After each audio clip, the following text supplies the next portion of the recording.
اور ان علاقوں کو پھر نشاندہی کی جاتی ہے جہاں پہ کہ اس وبا کا پھیلاؤ ہے۔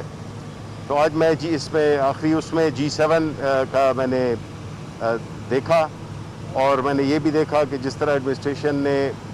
پورے اس کے ساتھ پوری رسپیکٹ اور پورے لوازمات کے ساتھ جس طرح اس علاقے کو لاک ڈاؤن کیا ہوا ہے، اور علاقے کے جو مکین ہیں ان کو بھی کوئی اتنی زیادہ تکالیف نہیں ہے، ان کو ایک خاص ٹائم دے دیا جاتا ہے کہ وہ اپنی جو بھی گروسریز ہیں، جو بھی ان کی ضروریات ہیں، دوائیاں ہیں وغیرہ، اس کے لیے خاص SOPs بنائے گئے ہیں جن پہ کہ یہ عمل کر رہے ہیں۔ میں مبارکباد دیتا ہوں ہمارے جو اسلام آباد کی ایڈمنسٹریشن ہے، جنہوں نے مجھے مختلف علاقوں کا بتایا بھی، اور جس طرح سے وہ اس چیز کو مانیٹر کر رہے ہیں۔ جس طریقے سے دیکھا گیا کہ مثلا مجھے بھی بتا رہے تھے ہمارے ADCG کہ G9 کے علاقے میں جو انہوں نے دوبارہ ٹیسٹنگ کی ہے تو اس سے یہ ثابت ہوا ہے کہ جو وہ مرض کی جو پھیلاؤ ہے وہ کم ہوا ہے۔ اس لیے ہم یہی سمجھتے ہیں کہ عوام سے بھی ریکویسٹ کرتے ہیں کہ وہ ان احتیاطی تدابیر کا بھرپور طریقے سے ان پہ عمل کریں، کیونکہ اس وبا کو اگر ہم نے شکست دینی ہے تو وہ ایک ہی طریقے سے ہم شکست دے سکتے ہیں، اور وہ ہے کہ جو احتیاط کی تدابیر بتائی گئی ہیں، جس میں کہ خاص طور پہ ماسک پہننا ہے، اس پہ ضرور عمل کریں، کیونکہ اس وبا کو ہم صرف اسی طرح شکست دے سکتے ہیں، اور نہ اس کا کوئی علاج ہے اور نہ اس کا کوئی اور طریقہ ہے اس مرض کو قابو کرنے کا۔ تو میں آپ سب کا بھی بہت شکر گزار ہوں، کافی دیر سے آپ کھڑے ہوئے ہیں، اور میں امید یہی کرتا ہوں کہ ہمارے جتنے بھی علاقے جن کو کہ ہاٹ اسپاٹ قرار دیا گیا ہے، وہ اگلے چند روز میں اپنی پوری ڈسپلن کے ساتھ اپنی SOPs پہ عمل کریں گے، اور انشاءاللہ ہم نے اسی طرح سے شکست دینی ہے اس موذی مرض کو۔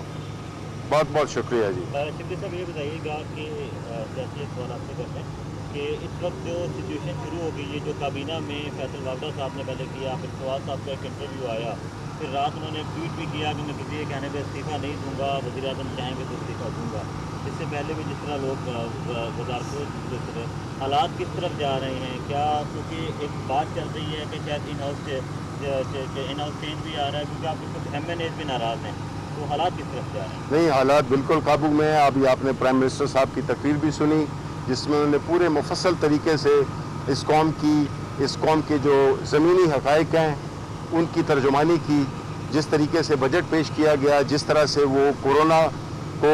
ہینڈل کر رہے ہیں اور ملکوں کے مقابلے میں۔ تو ہمیں اس بات پہ فخر ہونا چاہیے کہ ہمارے پاس اس وقت ایک ایسی لیڈرشپ ہے جو کہ ان سارے چیلنجز کا بڑی اس کے ساتھ سختی کے ساتھ مقابلہ کر سکتی ہے اور کر رہی ہے۔ اور باقی جو پولیٹیکل چیزیں ہیں وہ آپ کو پتہ ہے، وہ تو چائے کی پیالی میں طوفان ہے، اس کی آپ فکر نہیں کریں۔ ہماری اپنے جو جس کے لیے ہم آئے ہیں ان علاقوں میں، کہ اللہ تعالیٰ ان کو صحت دے اور جلد ان کو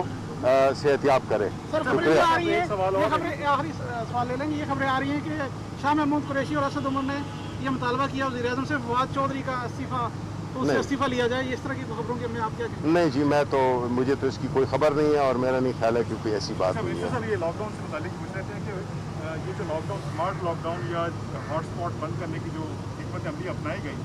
کتنے % ڈکریز ہوا کیسز کے اندر، اور ابھی اس کا کوئی ثمرات سامنے آئے؟ دیکھیں جی، جس طرح میں نے کہا، وہ بتا رہے ہیں مجھے کہ جو G9 جس میں کہ لاک ڈاؤن پہلے ہوا تھا، اسمارٹ لاک ڈاؤن پہلے ہوا تھا، اور ان کی جو ری ٹیسٹنگ کی ہے اس سے یہی ثابت ہوا ہے کہ اس میں فگرز نیچے آئے ہیں، لیکن وہ پروسیس جاری ہے، اور جو ہی ایک سرکاری اور جو ایگزیکٹ فگرز آئیں گی